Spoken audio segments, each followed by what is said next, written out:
Hola, soy Mauricio José Schwartz y esto es El Rey va desnudo a fondo.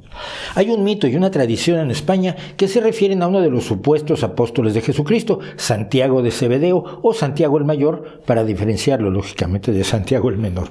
Y es el pistoletazo de salida de las apariciones de la Virgen María por todo el mundo, algunas validadas por la Iglesia y otras no.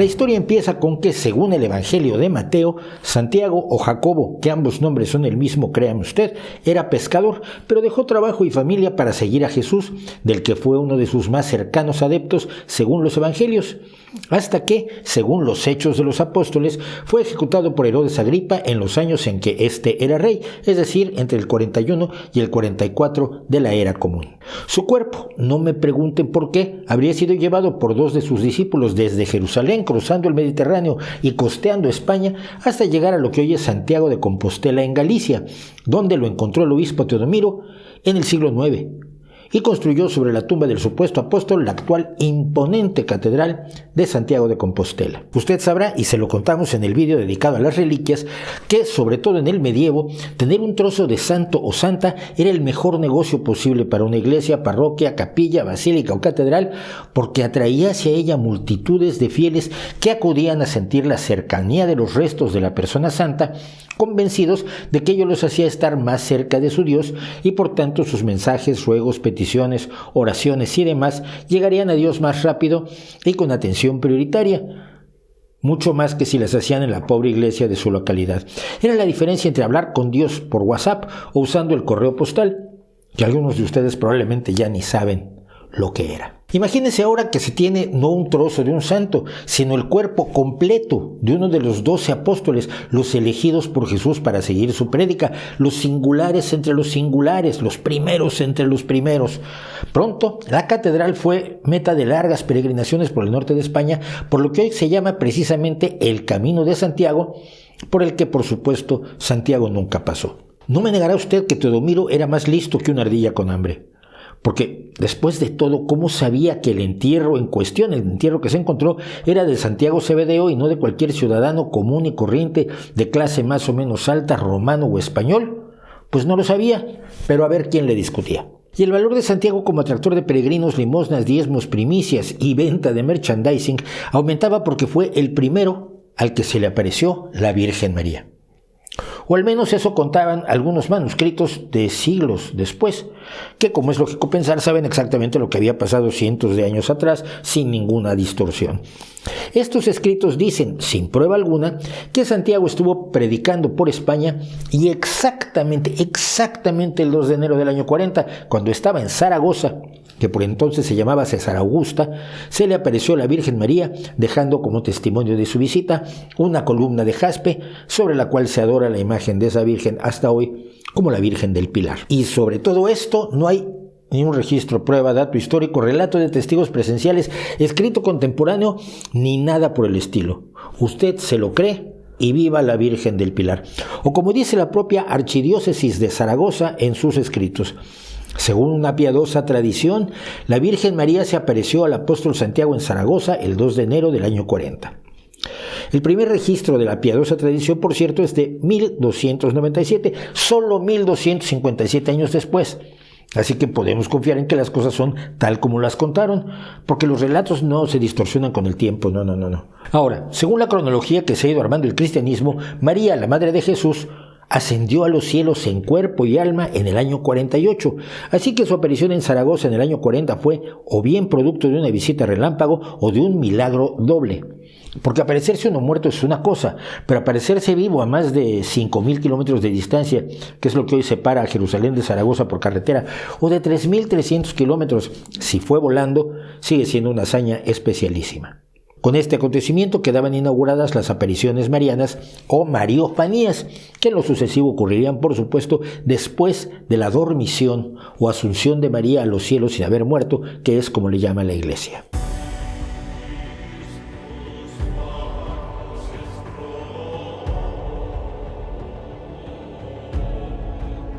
La primera pregunta razonable sería ¿por qué se aparece María, Madre de Jesús, y no el propio Jesús, o José, o alguno de los 12 apóstoles en solitario o acompañados, o todos, o los 4 evangelistas. Ninguna de las explicaciones que ofrecen distintos textos católicos parece ser satisfactoria, excepto una: es nuestra madre. Se le identifica más como madre de la humanidad que como madre de Jesús, pero con todas las características de una maternidad idealizada, protectora, abnegada, sufriente y virgen, sobre todo virgen. La importancia que los judíos atribuían a la virginidad de la novia se multiplicó en órdenes de magnitud a partir de la idea de los evangelios de que María era virgen, y su embarazo de Jesús fue un proceso preternatural, donde el Hijo de Dios, que es Dios, fue puesto en el vientre de María por el Espíritu Santo, que también es Dios. Aquí uno puede discutir con bastante éxito que la descripción original de María en hebreo es Alma, que significa joven mujer que apenas ha llegado a la edad de empezar a tener hijos, pero que no implica virginidad, y que la traducción al griego en los evangelios como virgen o partenos es un error lingüístico de grandes proporciones. Y puede uno discutir, obviamente, que es imposible que una mujer dé a luz un hijo varón sin que haya un caballero que haya portado el cromosoma Y o Y. Es decir, que aún pensando en un proceso de partenogénesis como algunos han querido imaginar, las hembras solo pueden dar origen a otras hembras, no a un macho, salvo que intervenga, por supuesto, la magia. Todo lo cual es enormemente razonable, pero por supuesto, como casi todo lo relacionado con la razón, el pensamiento y el conocimiento, a la Iglesia le tiene sin cuidado. La virginidad de María, es más, la perpetua virginidad de María, es dogma en la Iglesia desde los primeros padres de la Iglesia, como Tertuliano, Atanasio, Ambrosio y otros. Y si la virginidad de María es perpetua y permanente, esto significaría que no podría haber tenido otros hijos, como Santiago, José, Judas y Simón, que son otros citados como hijos de María en el Evangelio de Marcos capítulo 6, versículo 3. ¿Se equivoca el evangelista? La Iglesia explica que no, es que son hermanos espirituales, pero no hijos carnales de María. Y si usted cree esto, puede creer muchas cosas. Porque mire, esto nos recuerda que no hay preguntas difíciles cuando uno se puede inventar las respuestas. 2 asuntos más ha tenido que sortear la Iglesia para mantener la imagen de María como uno de los pilares de la fe católica. El primero, que María no podía ser pecadora ella misma, y si todos nacimos con el pecado original tenemos un problema, de modo que también tenía que haber sido concebida sin pecado, es decir, inmune al pecado original, algo que se convirtió en dogma, es decir, que los católicos lo tienen que creer en 1854. La concepción de María fue inmaculada. Y segundo, que no hay cuerpo, entierro, tumba o reliquia alguna de María, porque ella ascendió a los cielos en cuerpo y alma, de lo cual no hay escrito alguno sino hasta los debates de fines del siglo IV, cuando empezaron a preguntárselo los cristianos. Y esto se convirtió en dogma de la Iglesia casi inmediatamente en 1950. Pero después del supuesto caso de aparición de Santiago en Zaragoza, no hubo más apariciones sino hasta más de 1000 años después. ¿No podría preguntarse por qué no las hubo en esos siglos en que el cristianismo iba pasando de creencia minoritaria poco apreciada por los romanos hasta ser la religión dominante en Europa? Pero es el tipo de preguntas que se consideran de malísima educación.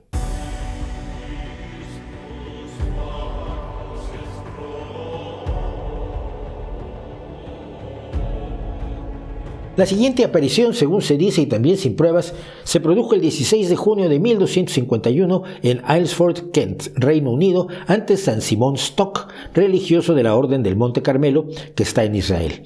La Virgen le dio a San Simón presuntamente un escapulario, 2 piezas de tela unidas por un cordel, prometiéndole que quien lo usara se libraría del castigo eterno, que no es poca cosa. No se sorprenderá usted si le digo que el cráneo de San Simón Stock se preserva como reliquia en el monasterio de esta ciudad desde 1951, sin que haya datos de qué había pasado con el cráneo durante los anteriores 300 años. Pero el asunto da más o menos igual, porque la Iglesia de Roma no reconoce esa aparición ni ninguna otra, sino hasta 1531, cuando supuestamente la Virgen de Guadalupe se le aparece a un indígena mexicano de nombre Juan Diego para indicarle que le erijan un templo allí donde se aparece, en el Cerro del Tepeyac, al norte de la Ciudad de México. Este caso es de lo más extraño y al mismo tiempo se convierte en la plantilla de las apariciones futuras de vírgenes en territorios coloniales. Algunos problemas. Por ejemplo, la aparición de 1531 no se documenta sino hasta 1649, 118 años después. Pero Juan de Zumárraga, el obispo al que supuestamente fue Juan Diego en 1531 y al que le presenta el milagro de, entre otras cosas, las rosas de Castilla en invierno y la imagen de la Virgen estampada en su ayate, no hace mención del caso en sus muy abundantes escritos y cartas.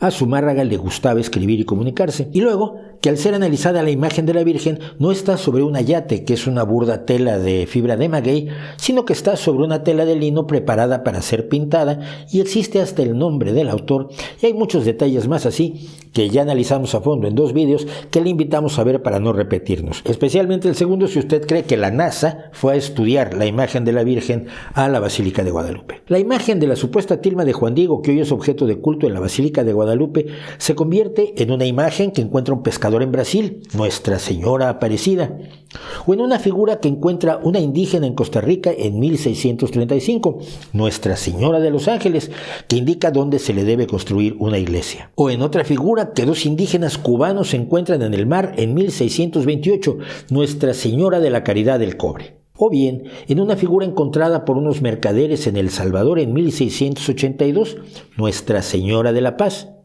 U otra figura más todavía, encontrada en 1747 por unos indígenas en Honduras, Nuestra Señora de Suyapa. O finalmente, en 1651, una aparición de la Virgen, para convertir al catolicismo al cacique Coromoto, al que le entrega una imagen religiosa, la de Nuestra Señora de Coromoto. Todo esto sin contar las figuras o imágenes de la Virgen que por toda América Latina se admite que tienen un artesano humano detrás, pero se ha reportado que han obrado milagros y distintos papas las han ido nombrando patronas de todos los países americanos.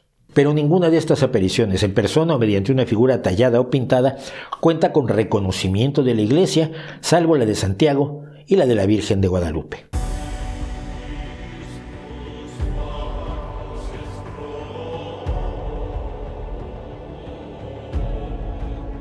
Las apariciones aprobadas o que la Iglesia considera, no sé bien cómo, que tienen un origen sobrenatural, se multiplicaron en Francia en 1830, 1846, 1858 y 1867. En todos estos casos, la aparición fue reportada por una o a lo mucho por 2 personas. Sobre las apariciones más importantes o publicitadas de esa época ya hablamos a fondo en el vídeo que dedicamos a los milagros.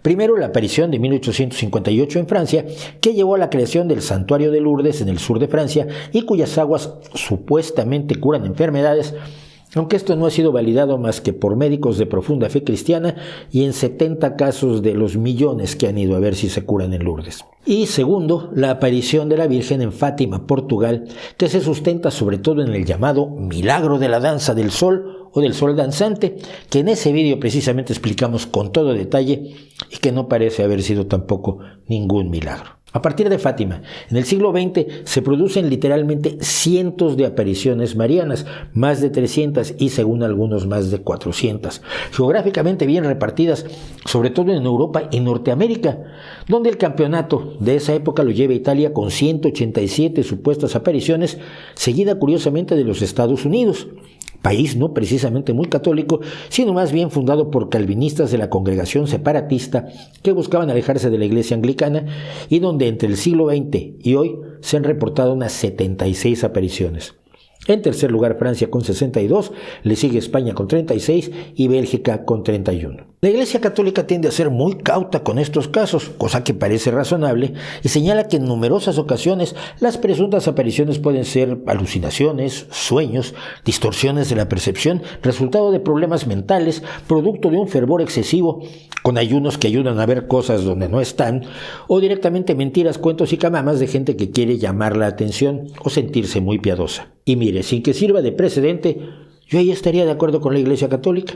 La idea misma de las apariciones que vemos en detalle más adelante hace dudoso, sin embargo, que una sola fuera real. Es decir, a mí me parecen igualmente falsas todas las demás que las 28 que la Iglesia ha validado. De todas formas, la Iglesia también ha sido cauta con el tema de los ingresos.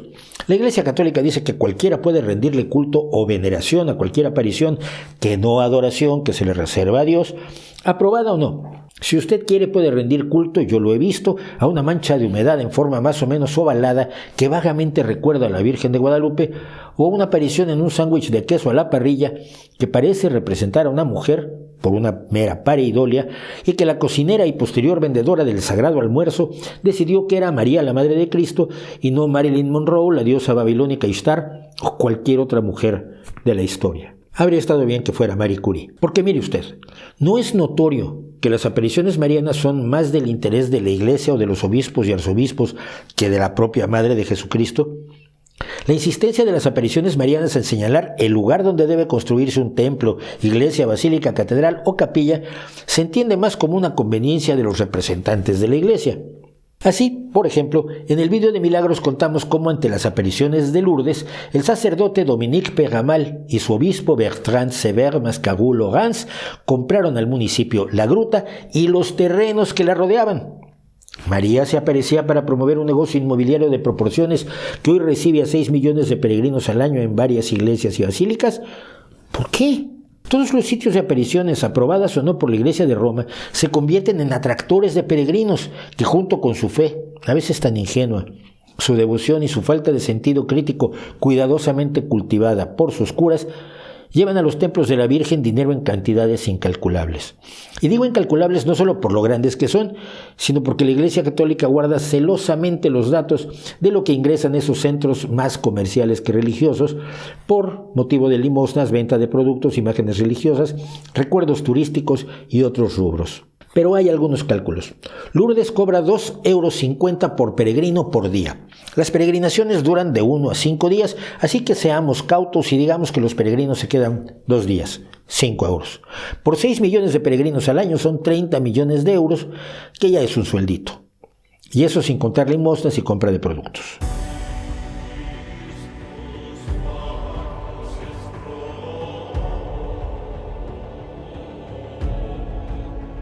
Decíamos que no hay pregunta difícil si uno se puede inventar la respuesta.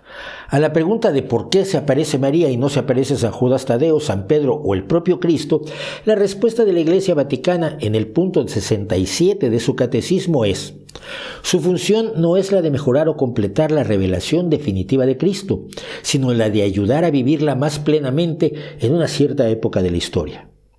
Por supuesto, estará usted de acuerdo conmigo en que todas las épocas de la historia son una cierta época de la historia.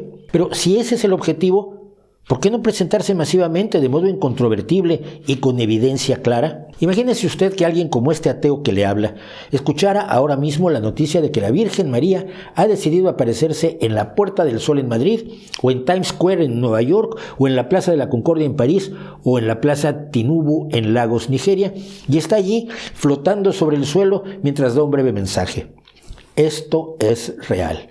Cristo es real. Ella cura a algunos enfermos, les resuelve el problema de vivienda a 20 o 30 personas, alimenta a un par de millones de hambrientos y todos, incluido este ateo que les habla, aceptaríamos que el mensaje de la cristiandad es real, incluso manteniendo nuestras críticas a un Dios que mata a casi toda la humanidad en un diluvio, o que manda a aniquilar a pueblos enteros, o que tiene graves defectos de personalidad propios de dictadores poco recomendables que cualquiera de nosotros criticaría. Pero tendríamos que creer. Por supuesto, eso no pasa. Las apariciones que la Iglesia considera aprobadas no son distintas de las que rechaza, como ya decía yo, que son muy pocas, ni de las muchísimas sobre las que mantiene un silencio absoluto mientras los peregrinos van y dejan recursos en los lugares del milagroso suceso. Es muy posible que el éxito del cristianismo tenga como uno de sus principales componentes precisamente a María, la Madre de Cristo. Primero porque permite exaltar la virginidad, que es una de las herramientas de dominación más eficaces de la Iglesia.